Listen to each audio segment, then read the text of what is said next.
We are on and popping. Yes, sir. All right, shalom. Shalom. First and foremost, we give all praises and glory to Yahweh, Bahashim, Yahushua, Bahashim, Rakakadash. All right, that belongs to the apostles of GMS for Ruah, and shalom to the faithful men as well as continue doing the work of the Lord. All right, so Lord willing, Jim was coming so once again. Little class, Lord willing. We went through Judges, so now about to go through Ruth. A little short, sweet book. You know what I'm saying? It's a very spiritual book because, and it's funny too, I was just thinking earlier today, like when I was a Christian, I remember Fantasia Christianity. I remember, because they have movies about this shit, the Book of Ruth and all that. And you just thinking, this Fantasia Christianity, they got such a low level. One thing they thinking of is just like a so-called love story. But this story goes way more. It's very important. It goes into preserving the line of David that eventually brought Yahushua. You know what I'm saying?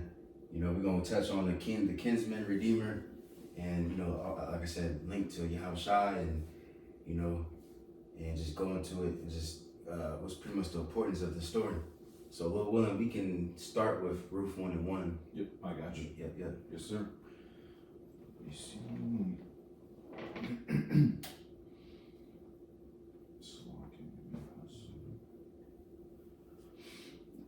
This is Ruth, chapter 1, verse 1. It says, "Now it came to pass in the days when the judges ruled that there was a famine in the land, and a certain man of Bethlehem, Judah, went to sojourn in the country of Moab, he and his wife and his 2 sons." All right, so we're still in the time frame of the judges. It don't say specifically which judge was ruling at this time. But it's in that time, but you got it. Verse 2, "And the name of the man was Elimelech, and the name of his wife Naomi, and the name of his 2 sons Mahlon and Chilion, Ephrathites of Bethlehem, Judah, and they came into the country of Moab and continued there. And Elimelech, Naomi's husband, died, and she was left and her 2 sons. And they took them wives of women of Moab. The name of, the name of the one was Oprah, and the name of the other Ruth, and they dwelled there about 10 years. And Mahlon and Chilion died also, both of them, and the woman was left of her 2 sons and her husband. Then arose with her daughters in the law that she might return from the country of Moab, for she had heard in the country of Moab how the Lord Yahweh had visited his people and given them bread. Wherefore she went forth out of the place where she was and her 2 daughters-in-law with her, and they went on the way to return unto the land of Judah.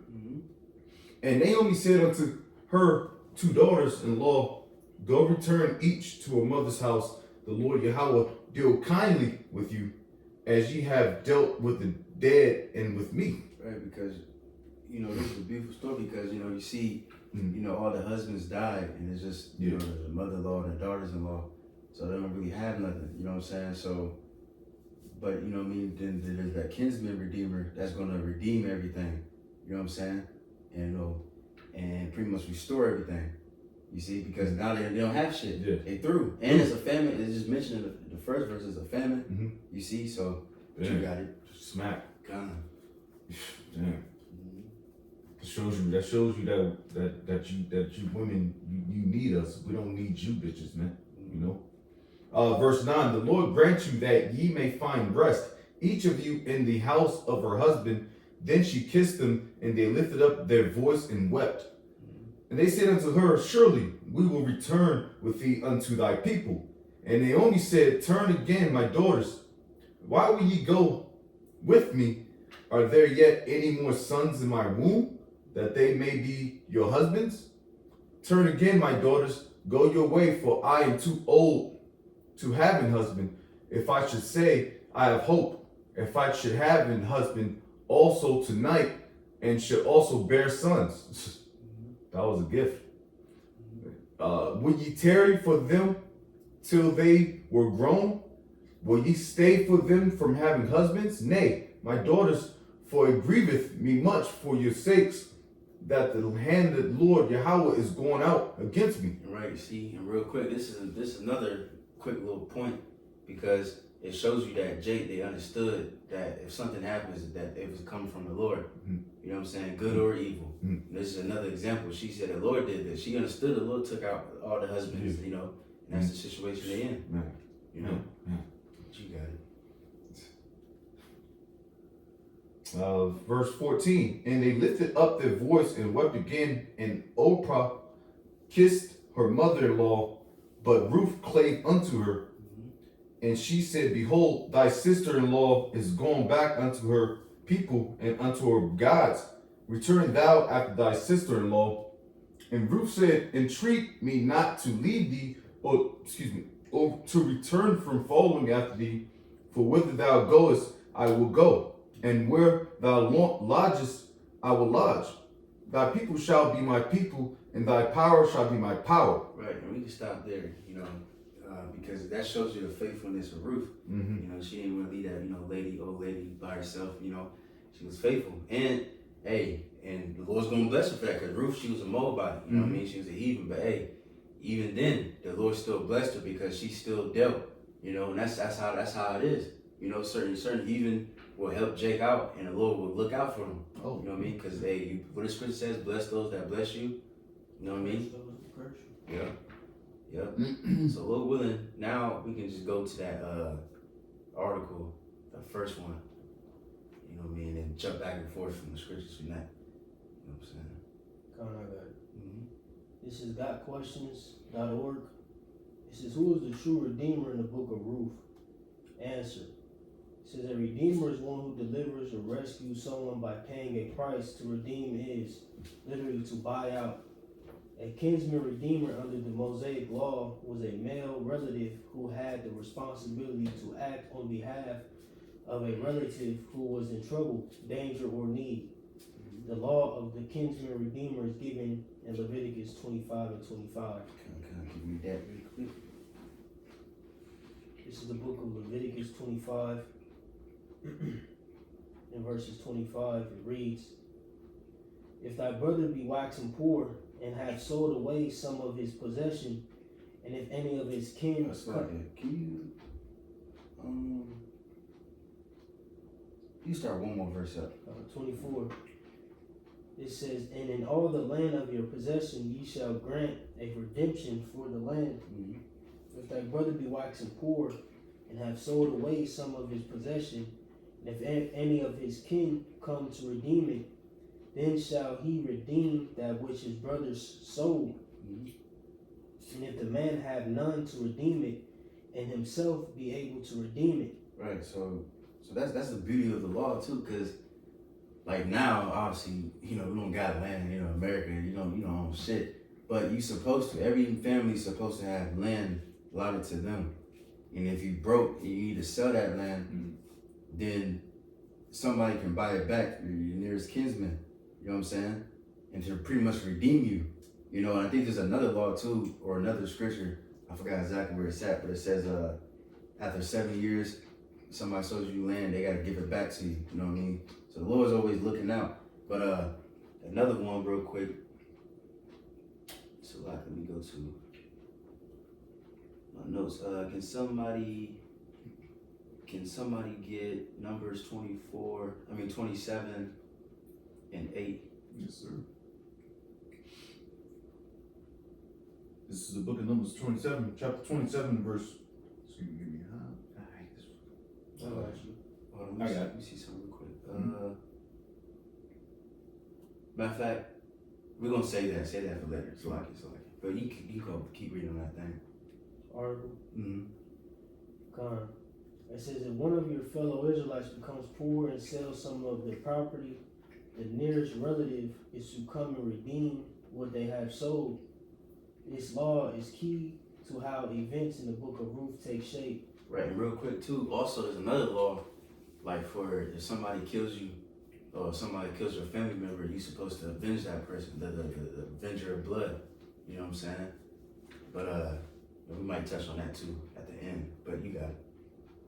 It says Ruth approached, paragraph 2, it says Ruth was the Moabite daughter-in-law of Naomi, a Judean. Both were widowed, and Naomi was being forced to sell her late husband's property due to their extreme poverty. Ruth went to glean in nearby fields to help provide something for them to eat, and she happened to come to a parcel of land belonging to Boaz. And real quick, we can just touch on that real quick. Ruth 2, was it 2 and 3? Yep. It's book of Ruth, verses 2 and verses 3. It says that she went. Shall I just get 2? Yeah, kind of. Oh, you started 1. Yeah, you can start 1. It says Ruth 2 and 1. And Naomi had a kinsman of her husband's, a mighty man of wealth of the family of Elimelech, and his name was Boaz. And Ruth the Moabitess said unto Naomi, Let me now go to the field and glean ears of corn after him, in whose sight I shall find grace. And she said unto her, Go, my daughter. And she went and came and gleaned in the field after the reapers, and her hat was to light on a part of the field belonging unto Boaz, who was of the kindred of Elimelech. And behold, and behold, Boaz came from Bethlehem and said unto the reapers, Yahweh be with you. And they answered him, Yahweh bless thee. Then said Boaz unto his servant that was set over the reapers, Whose damsel is this? And the servant that was set over the reapers answered and said, It is a Moabitish damsel that came back with Naomi out of the country of Moab. And she said, I pray you, let me glean and gather after the reapers among the sheaves. So she came and have continued even from the morning until now. And she tarried a little in the house. Right. And real quick, let's get that law too. The glean. Let me see. I believe it's in Leviticus 19. God. So Leviticus 19. And I'm going to start at 8. It says, Therefore everyone that eateth it shall bear his iniquity, because he hath profaned the hallowed thing of Yahweh, and that soul shall be cut off from among his people. And when ye reap the harvest of your land, thou shalt not wholly reap the corners of thy field, neither shalt thou gather the gleaning of the harvest. And thou shalt not glean thy vineyard, neither shalt thou gather every grape of thy vineyard. Thou shalt leave them for the poor and stranger. I am Yahweh your God. Right, so it was like a little welfare system. Yeah. You know what I'm saying? That she was doing. And, you know, pretty much to sum it up, that next was chapter 2. You know, Boaz found out that she was, you know, family pretty much. And then he pretty much showed mercy, like told his servants, leave a little extra out for her. Don't rebuke her. Let her gather. So she pretty much gathered up a lot and brought her back to her mother-in-law. You know what I'm saying? So it's beautiful. Because you think about what's going on today, how Big Daddy Esau is taking up all the resources, so to speak. You know, the EBT, the $50 rent, fucking, you know what I mean, a month thing that is just taking your resources away. That shows you that he's the devil, you know. But y'all relied on him too much, you know. Real quick. Let me read this real quick. Isaiah 1 and 17. Learn to do well, seek judgment, relieve the oppressed, judge the fatherless, plead for the widow. You know, this was in our law. This was in the scriptures multiple times. You know, we should care for the poor. We should care for the widows. You know what I mean? Because this is what's going on. The widows in the ancient world, some of them probably died without children. You know, they was through. So you got to look out for them, for the poor, for the homeless. You know what I'm saying? And there's just other different laws too, where it says don't take the bed from under the poor or something like that. And then I believe you go into like the customs of the scriptures, because like the poor would have like multiple garments, and then they would use the garment for like a blanket, and then pretty much, you know, if you so damn wicked, you would take that shit away from him too. You know what I'm saying? Going into Esau, you know, he takes away he wants even your bed that you lying on. You can't even sleep, you know, in the woods or whatever the case. That shit illegal. You can't even go fishing. You can't collect rainwater. This man wants everything, but according to the scriptures, you're supposed to leave that out for the poor. You know what I mean? But we can go back to the article. Come on. It says, you know, and it's like, but the Lord is just pretty much just building everything up, building up the story for the main, pretty much the main event. The main point is about to come up, but you got it. come on. It says, Ruth approached Boaz and asked him to act on her and Naomi's behalf. Oh, let me see. So I gotta finish this up. It says, that evening Ruth told Naomi the name of the man who owned the field, and Naomi was hopeful. The man is a close relative. He is one of our kinsmen redeemers. It says, Ruth approached Boaz and asked him to act on her and Naomi's behalf as their kinsman redeemer. Ruth 3 and 9. Let me get it. Let me see. Yeah. Let me see though. We might be able to. You start at 7. This is Ruth chapter 3 and verse 7. And when Boaz had eaten and drunk, and his heart was merry, he went to lie down at the end of the heap of corn. And she came softly and uncovered his feet and laid her down. And it came to pass at midnight that the man was afraid and turned himself, and behold, a woman lay at his feet. And he said, Who art thou? And she answered, I am Ruth, thine handmaid. Spread therefore thy skirt over thine handmaid, for thou art a near kinsman. Right, so spread thy skirt over thy handmaid. You know what I mean? Because there's really no, because, you know, what the scholars pretty much, they try to see what that technically means. But the only closest thing we can really get is real quick, is somebody get Ezekiel 16 and 8. You know, pretty much she was proposing to him. You know what I mean? Yeah. Because some people would think like, well, she's trying to get him to have sex, but nah, it was a proposal. You know. What'd you call for? Okay. Ezekiel 16:8. It says, Now when I passed by thee and looked upon thee, behold, thy time was the time of love. And I spread my skirt over thee, and covered thy nakedness. Yeah, I swear unto thee, and entered into a covenant with thee, saith Yahweh God, that thou becamest mine. Right, so the Lord is talking to Israel, you know, symbolizing, he said, I spread my skirt over thee, and covered thy nakedness. You know what I mean? So it's like, and I believe a different translation will say, I spread my wings over. That's what you do to a woman, you know what I mean? You're supposed to spread your wings over and take care of her, protect her, all that good stuff. You know, so when she asked spread your skirt over me, that's what she was going into. You know what I mean? Pretty much marriage. But let me see. I think there's some more. You can keep going on that one. All right. Verse 10. And he said, Blessed be thou of the Lord Yahweh, my daughter, for thou hast shewed more kindness in the latter end than at the beginning, inasmuch as thou followest not young men, whether poor or rich. Right, because Ruth, see what I'm saying, she was in the spirit. Like she wasn't going after young, because she could have married anybody. You know what I mean? She could have went back to her own home and just married some young, you know, strong man. Boaz was a little bit older. You know, I believe it said it somewhere in earlier verses. You know what I mean? But her mind was like, nah, I'm about to go to him because he's the nearest kinswoman. I'm going to look out not only for myself, but also for my mother-in-law. You know what I mean? Because we both broke as hell. You know, we need somebody to help us, you see?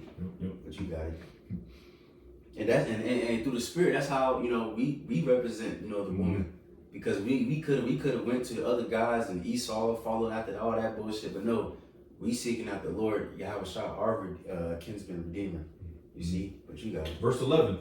And now my daughter, fear not, I will do to thee all that thou requirest, for all the city of my people doth know that thou art a virtuous woman. Proverbs 31. Mm-hmm. And now it is true that I am thy near kinsman, howbeit there is a kinsman nearer than I. Right, and so pretty much there was another one, and I believe he's going to touch if you go back to the article.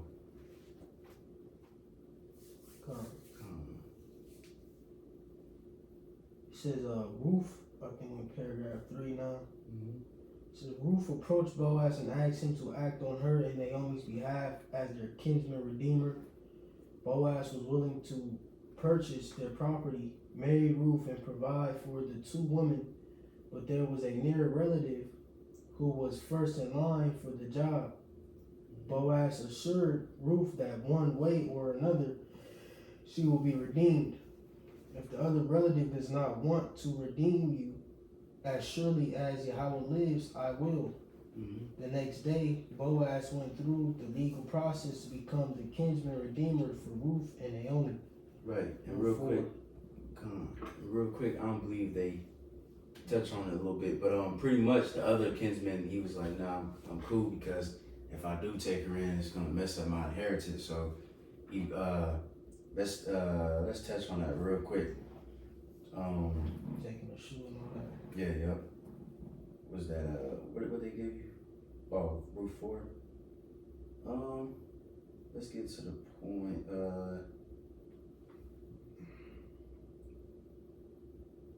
Let me see. You can start at 5, but pretty much he gathered up 10 elders and sat on the gate, by the gate, and they was discussing who's going to take on this responsibility. But you got it. This is Ruth chapter 4 and verse 5.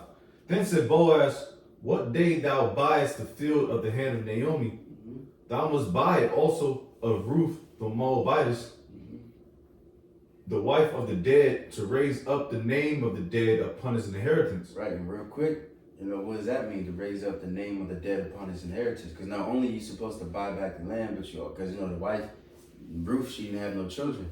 Mm-hmm. So now we can go into that law. What is it? I believe it's Deuteronomy 25 and 5.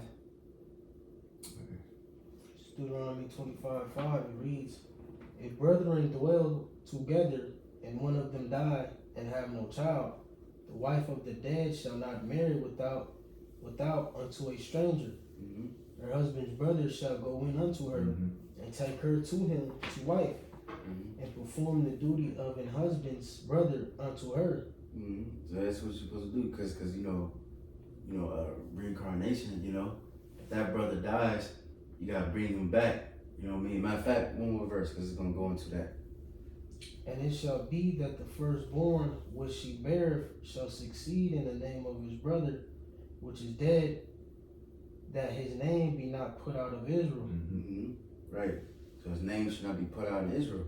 And that's why in the book of Genesis, who was that?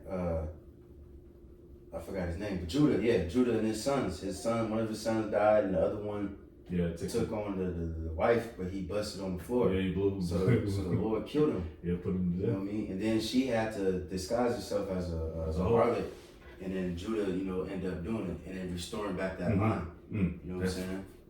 Crazy. But you can keep going. Now Deuteronomy. Verse 7. And if the man like not to take his brother's wife, then let his brother's wife go up to the gate unto the elders, and say, my husband's brother refuseth to raise up unto his brother a name in Israel. He will not perform the duty of my husband's brother. Then the elders of the city shall call him and speak unto him.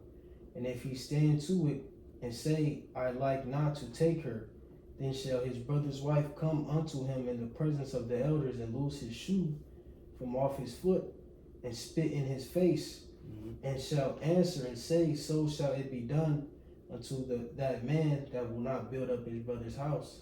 Right. You see, you're supposed to, because that's that shit off, man. You're supposed to build up your brother's house, and restoring that inheritance, But so now we can go back and you can't get offended at this either. Right. Cause you know that them heartstrings will pull you like, hey, Yeah. you fuck, you know what I'm saying? Yeah. We'll talk off camera. You gotta, you wanna go back to the article or? To that Ruth 4. Yeah, back at Ruth chapter 4, verse 6. And the kinsman said, I cannot redeem it for myself, lest I mar mine own inheritance. Redeem thou my right to thyself, for I cannot redeem it. Now this was the manner in former time in Israel concerning redeeming and concerning changing, for to confirm all things a man plucked off his shoe and gave it to his neighbor. And this was a testimony in Israel. Therefore the kinsman said unto Boaz, buy it for thee. So he drew off his shoe, and Boaz said unto the elders and unto all the people, ye are witnesses this day that I have bought all that was Elimelech's, and all that was Chilion's and Mahlon's of the hand of Naomi. Moreover, Ruth the Moabitess, the wife of Mahlon, have I purchased to be my wife, to raise up the name of the dead upon his inheritance, that the name of the dead be not cut off among his brethren, and from the gate of his place. Ye are witnesses that this day and all the people. Right, real quick, before we gonna come back to that, but real quick, I'm gonna read this precept because man, the Lord is beautiful. You know, so Boaz, you know, he redeemed the land, he bought the land, and he bought Ruth to to continue that line, and then of course it's gonna go into it. Goes into that line, goes into David and Yahushua, so on and so forth. You know what I'm saying? But real quick, Matthew 22:32, it says, I am the God of Abraham, the God of I am the God of Abraham and the God of Isaac and the God of Jacob. God is not the God of the dead, but of the living. You know, so we look at it, man, and the Lord is beautiful. You know what I mean? Because, you know, sex and all that is not just about pleasure and all this bitch got a nice booty and all that. Nah, he was thinking bigger. He was thinking legacy. You know what I mean? And the scriptures, the law. Hey, I gotta redeem this. This is my family, right? You know, my nearest kinsman. You know, so I gotta redeem. Not just, oh, this bitch fine. No, there's more than that. You know what I'm saying? But we can go finish that article and then go back to that. Yeah, like men had a bigger outlook on, you know, like you said, legacy and all that thing, and you know, your reputation. And you gotta think these men were in Moab for a while, so it was like, you know what I'm saying? Like who was gonna raise their name back up? Like, how would they have been known amongst their, you know, their true peers? Right. They weren't in that land. Right. You got it. To the article. Mm-hmm. Con, this is where we at, finishing up the paragraph. It says Boaz assured Ruth that one way or another she would be redeemed. If the other relative does not want to redeem you, as surely as Yahweh lives, I will. The next day, Boaz, watch, that's what he said to her, that was a phrase. It says, the next day, Boaz went through the legal process to become the kinsman redeemer for Ruth and Naomi. Ruth 4, 1 through 10, just went through. It says, later a child, Obed, was born to Ruth, and this child eventually became the grandfather of King David. And we're going to read that. Matter of fact, let's go back to that Ruth 4. Back at Ruth 4, chapter 11. Ruth 4, verse 11, excuse me. And all the people that were in the gate, and the elders said, we are witnesses. The Lord made... You can start at 12. Yes, sir. Verse 12. And let thy house be like the house of Perez, or Pharez, whom Tamar bare unto Judah, of the seed which the Lord Yahweh shall give thee of this young woman. So Boaz took Ruth, and she was his wife. And when he went in unto her, the Lord, our power, gave her conception, and she bare a son. And the woman said unto Naomi, blessed be the Lord, which have not left thee this day without a kinsman, that his name may be famous in Israel. And he shall be unto thee a restorer of thy life, and a nourisher of thy own age. For Right. thy... Right, see, it was story of that life, man. Damn, Yeah, that's fly. This man changed their life, man. They was through. You know what I mean? This is like, it's so much bigger. Like I said, it's so much bigger than just, oh, I love this girl that's married. Like, this is, you know what I mean? That's how the Lord is. That's how the Lord intended it from the beginning. You know, because today everything is romanticized and watered down, and it's just there's no real drive to it. You know, I just want to marry a woman because I'm lonely. You know, and we gonna have a wife and kids. Nah, in the ancient world, I want kids and I want to have sons and I want them to rule and I want them to be pretty much what's it called, the extension of me and of my glory. You know, I'm gonna have wives. You know, have multiple wives sometimes to further the house and the riches. And then you got all these children and they can bring you riches. You know, but some of us have farms. You know what I mean? So your children will be on that farm working for you. They be like your own little workers. You know, or your sons might be in an army general and they might go fight, you know what I mean, and attain glory for you in your house. You see? But anyways, you got it. Yeah, then you got niggas like what's his name? Kevin Magic Johnson. Oh yeah. He got his son. This nigga 6'8", and these niggas wearing stilettos and shit, man. Through. Yeah. Fuck this whole lineage up, man. Yeah. Yeah, crazy. Yeah, that's crazy. And it was, excuse me. But so like when you were saying that, I was thinking like other like celebrities like Mike Tyson, you know. That nigga, he said like his sons don't want him in boxing at all, you know, just do something else. But you should be telling you know what I mean? Because your children, they gonna grow, especially if you're famous, they gonna be looking up to you. They might want to do something that you're doing. Or you might be a boxer, I want to be a boxer too. You might be a singer, I want to be a singer too. And you should tell your children to do that. I'll be like the Jackson 5. Everybody got talent. Everybody making money. It's just flourishing, you know. Yeah. But this I hate this world, man. This America is just everything is just nothing but pleasure. There's no glory to it. There's nothing. It's just pleasure. You see. But you got it. Verse 15. And he shall be unto thee a restorer of thy life, and a nourisher of thine old age, for thy daughter-in-law, which loveth thee, which is better to thee than 7 sons, hath borne him. Mm-hmm. And Naomi took the child and laid it in her bosom, and became nurse unto it. Mm-hmm. And the woman, her neighbors, gave it a name, saying, "There's a son born to Naomi." Right, and you notice the women, they was wooed, they was happy as hell. Yeah. But now today versus today, they would be happy for, they probably celebrate an abortion. Yep. You know what I'm saying? Or giving the child away or some shit. You know? But it's all good though, because guess what? The Lord gonna bring that shit back. Because what the scripture says that, I think Peter says she's gonna be saved in childbearing. So let these women get born all the children you want. Because that day when that comes, you know what I mean? Y'all women gonna want the seed of the righteous men. You see? But you got it. Back at it. It says, saying, there is a son born to Naomi, and they called his name Obed. He is the father of Jesse, the father of King David. Mm-hmm. Now these it's fire, man. That's just wooing.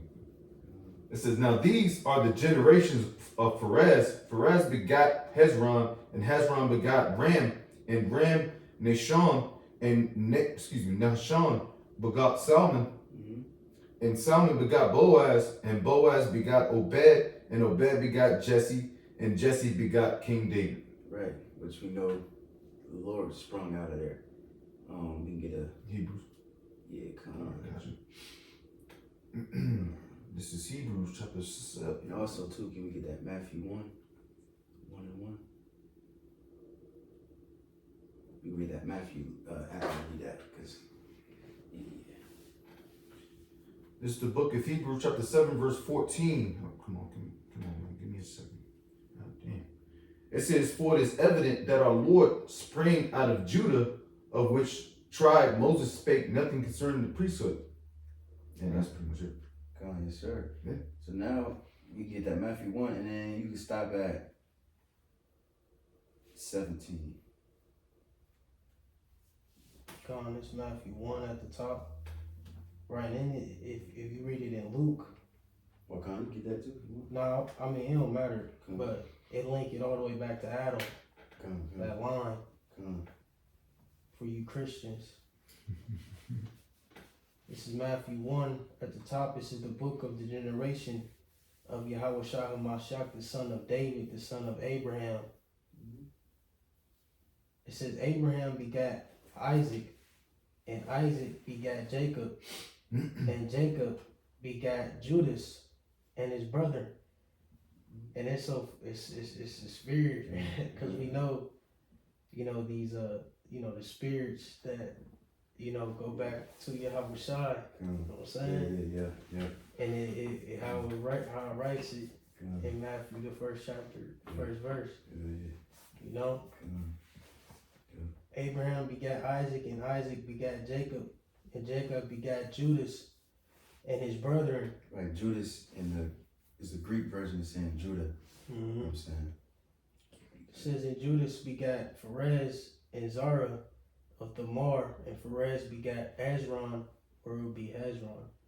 And Ezron begat Aram, and Aram begat Aminadab, and Aminadab begat Naasson, or Naason, and Naason begat Salmon, and Salmon begat Boaz of Rahab, and Boaz begat Obed of Ruth, and Obed begat Jesse, and Jesse begat David the king, and David the king begat Solomon of her. David the king. Sorry.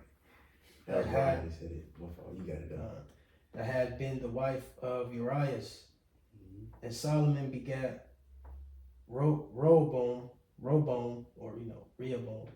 Rehoboam begat Abiah, and Abiah begat Asa, and Asa begat Jehoshaphat, and Jehoshaphat begat Jeram, and Jeram begat Ozias, and Ozias begat Jotham, and Jotham begat Achaz, and Achaz begat Ezekias, and Ezekias begat Manasseh, and Manasseh begat Ammon, and Ammon begat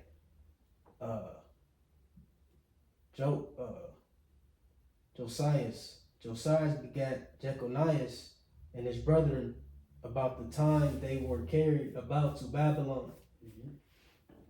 And after they were brought to Babylon, Jeconias begat Salathiel, and Salathiel begat Zerubbabel. Zerubbabel begat Abiud, and Abiud begat Eliakim. Eliakim begat Azar, and Azar begat Sadak. Sadak begat Achim, and Achim begat Eliud. And Eliud begat Eleazar. Eleazar begat Methan, and Methan begat Jacob. And Jacob begat Joseph, the husband of Mary, of whom was born Hamashiach, Yahweh Shai, in whom was born Yahweh Shai, who is called Hamashiach. Right, you see? So it just shows you the point, it mentioned Ruth, you know what I'm saying, and Boaz, and of course, like I said, Yahweh Shai. And it says what? And Jacob begot Joseph, the husband of Mary. So that shows you too that Joseph was the actual father of Yahweh Shai, not an angel.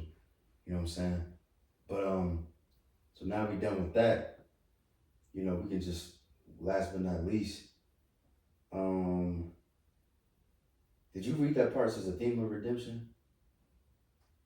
What, the article? Yeah. I think I did. Let me see. I read 3 paragraphs. Come on. Can you read where it says the theme of redemption? The one after the root for, and then you just skip to perspective 4. And you're done with that. You got it. So the theme of redemption found throughout the Bible is central in the book of Ruth. In studying Ruth, some raise a question of who is the true redeemer in the story.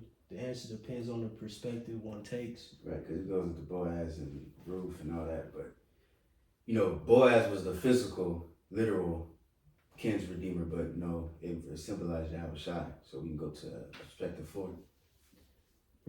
Perspective 4 reads, it says, Yahweh is the true redeemer in the book of Ruth. We know that the Lord God is the ultimate redeemer. Psalms 106:10. Can you read that one, and then Can you get Isaiah 48 and 17? And I'm just gonna read that Galatians 3. You want that first? Yeah, it don't matter, whoever. Oh, okay, that's fine. Isaiah chapter 48, verse 17. Thus saith the Lord Yahweh, thy Redeemer, the Holy One of Israel. I am the Lord thy power, which teacheth thee to profit, which leadeth thee by the way that thou shouldest go. Mm-hmm. Right, Most High is our Redeemer. And then what Yahweh said, he said, the Lord gave everything into my hands. You know, even the believers, he said, the Lord gave them into my hands and nobody can pluck them out. Mm-hmm. You know, so Yahweh, he's our nearest kinsman redeemer. You see? But you got that Psalms? Psalms 106 and 10. It says, and he saved them from the hand of him that hated them, and redeemed them from the hand of the enemy. Mm-hmm. Redeemed, you know. But I'm gonna get this. 1 Peter 1 and 18. It says, for as much as you know that ye were not redeemed with corruptible things as silver and gold, just like Boaz. That was a physical, literal example. You know what I'm saying? But we know all examples in the scriptures is first spiritual. You know what I mean? Like even like the holies of holies, you know, things like the high priest. You know, we got a high priest in what? In the heavens, just like we got on the earth. Right? But it says, you were not redeemed with corruptible things as silver and gold from your vain conversations received by tradition from your fathers, but with the precious blood of Mashiach, as of a lamb without blemish and without spot. You know what I mean? So this time the Lord redeemed us through his blood. You know what I mean? You know, his sacrifice on the cross. And real quick, I got one more scripture. Can somebody, it's the one where it says you were brought with a price. I know it's in the New Testament somewhere. Say it again. You was bought with a price. Like your body's not your own. And then whatever else y'all got, then we can close out. This is 1 Corinthians 7:23. Says, ye are bought with a price, be not ye the servants of men. Mm-hmm. Right, we was bought with a price, man, and the Lord paid that price. You know, Let me read one up, Salaki. Gone. It says, verse 22, it says, for he that is called in the Lord, being a servant, is the Lord's free man. Mm-hmm. Likewise also, he that is called, being free, is Hamashiach's servant. Mm-hmm. Ye are bought with a price, be not ye the servants of men. Gone. The way he said the truth gonna set you free, you gonna be free indeed. You know? But then just like Boaz bought Ruth, Yahushua bought us, he said, well, appear to you have the Lord as a chaste virgin, you know? So Lord willing, you know, that's pretty much, anybody got anything else? Nah, I pretty good, but I'm good. Come.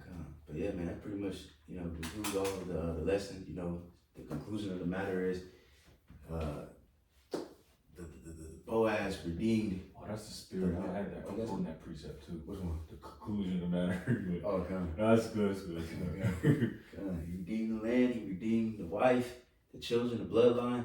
Same thing for us, man. May the Lord make a swift move on us so he can hurry and deliver us. And we can be the wife of the Lord, Yahushua, you know, forever and ever, and get out of this damn poor, destructive state that we in. But with that, hopefully that's edifying. We give all praises and glory to Yahweh, Bahashem, Yahushua, Bahashem, Rakakwadash. and it belongs to the apostles GMS Ruel, showing us our brothers in this work that we can say shalom. Shalom, shalom.